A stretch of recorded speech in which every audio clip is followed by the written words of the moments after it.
Alex, you're from LAPSSET. Give context to what LAPSSET is. Because I'm Railways Africa, let's focus on the rail portion. LAPSSET is an acronym for Lamu Port-South Sudan-Ethiopia Transport, which is a corridor, a transport corridor and also an economic corridor. And the main reason that we have this project was to try and open up the bigger percentage of Kenya who has been left out since independence, which covers about 70% of the landmass. So by that, they looked at the Port of Lamu as the anchor point, a connection to the sea. Kenya is neighboring two landlocked countries, South Sudan and Ethiopia. For the longest time, they have used the Port of Mombasa, that's South Sudan, and Ethiopia has shown interest in trading Kenya. And you can tell with the population of Kenya and also the population of Ethiopia and South Sudan, there's a lot of potential in that. So that brought to the point where now they discussed of having this intermodal transport corridor that comprises of roads and rail. Try and move goods from the Port of Lamu to a central point in Isiolo, connecting all the way to Moyale, and connect from Moyale to Mojo, where now the Ethiopian Railway have their line, and also connecting from Isiolo all the way to Juba, South Sudan. The main purpose of doing this corridor is to try and create that integration, Africa integration, improve trade and also movement of people and goods. So for rail, we have planned in Kenya about 2,000 kilometers of rail, new SGR, that will connect from the Port of Lamu all the way to Isiolo, which is a central point, then move the way to Ethiopia, to Juba, and also connect to the capital city of Kenya, which is Nairobi. And also there will be a line that will connect to the Port of Mombasa to also serve as an auxiliary line. This line is very important for Kenya. Very important that we have this rail. And the government has done a feasibility study. It's a bit outdated. It was done in 2011, but all the statistics show the need to have this rail for its profitability and for the even forecasting and seeing the future of this region. What we have done, we have engaged our partner states, South Sudan and Ethiopia, and we have had multilateral agreements, discussions. Recently, we had a bilateral agreement with Ethiopia to use the Port of Lamu as their port of bringing goods. And that is a commitment from there that we need now to do the rail so that we can move the freight, the cargo. And to put it into context, we are receiving a vessel, 60,000 metric tons of fertilizer. It speaks to it that we have gonna use roads and trucks. Because there's no rail. There's no rail that exists at the moment. Not unless you use truck, you move to Nairobi, then connect from there. And to where else? There's no rail that connects to Ethiopia. So in future, we're gonna have to do this rail. And I think the future is now. I think the future is now, but it takes so long to build a railway line. And the other challenge that we have currently is the study that was done was on Kenyan side of feasibility study. It was done in 2011. Then subsequently another one was done, but contractor-led in 2015. On Ethiopian side, they haven't done their part, so that's why we want to do it together, to have this seamless connectivity.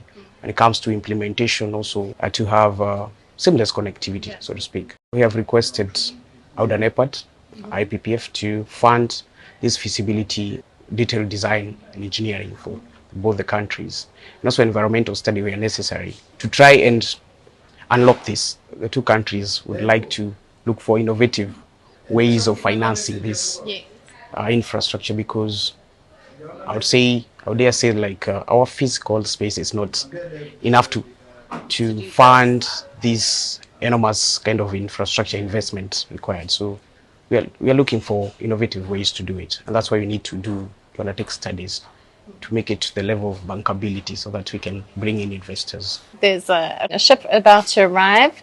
It's going to put how many trucks on the road? Assuming it's about 20 tons, so you can do the maths, about 2,000 trucks. 2,000 trucks. Yeah. What's the carbon emission on that?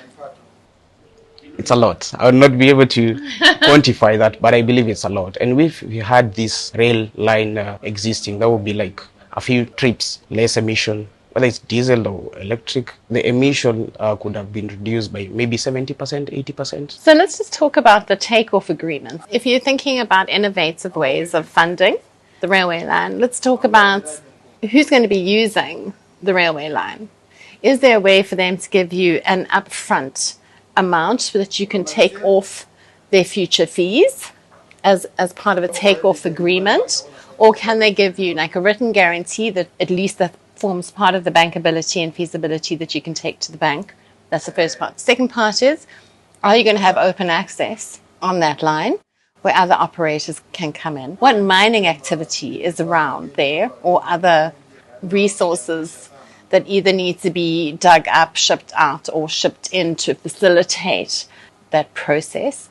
There too you can find money. If you're going to be putting in the passenger side, what is the retail connection around that you can also look at? A lot of us, when we look at the railway projects of the past, was the pre-feasibility, feasibility, which then probably had to be redone again because there was 20 years between them.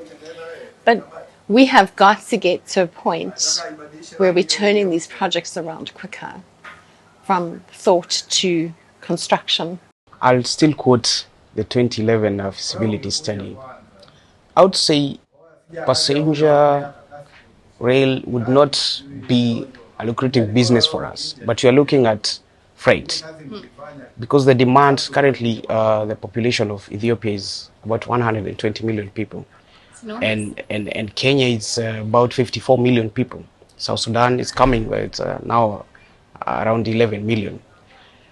Ethiopia, the southern part, has not been served by rail, and it has a huge population. So we are looking at having that rail serving the Ethiopian southern part of it, and also Nairobi, and the central part of Kenya. This area is predominantly agricultural area, and also the northern eastern part of Kenya, which is more of livestock keeping. Industries, they do exist in Kenya, but in terms of mining, we don't have much to do with that. So that's why I was saying we need to do more detailed feasibility to understand the business. How can we make this project get to a level of it's shovel ready for the investor to come in? And also South Sudan is one of the critical partner in this, because 98% of its GDP is funded, or it's contributed by their natural resource, oil and all that. So we need to find a way how we can bring all these resources that we have in ourselves, it's agricultural, industry, minerals, for the three countries, and put some figures into it which can make sense to an investor. What other policies are in process or in place to kind of stimulate this? Because obviously, governments change, people change. How do we see continuation of this project? Policies have been put in place, and now we are having a new bill, a rail bill, which now separates the operation part of the rail business, the infrastructure, and also regulator.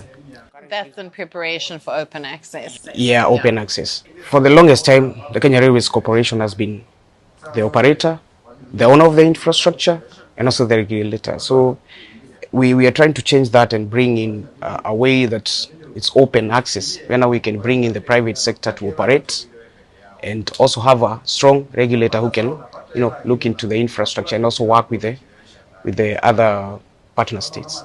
But on that level, for us to have a smooth and seamless connectivity and operation and also construction, we're looking at having a high-level platform whereby we can have like a secretariat for the three partner states, where the decisions, technical decisions, can be made and informed to the ministerial level, so that we can have same operations and seamless movement.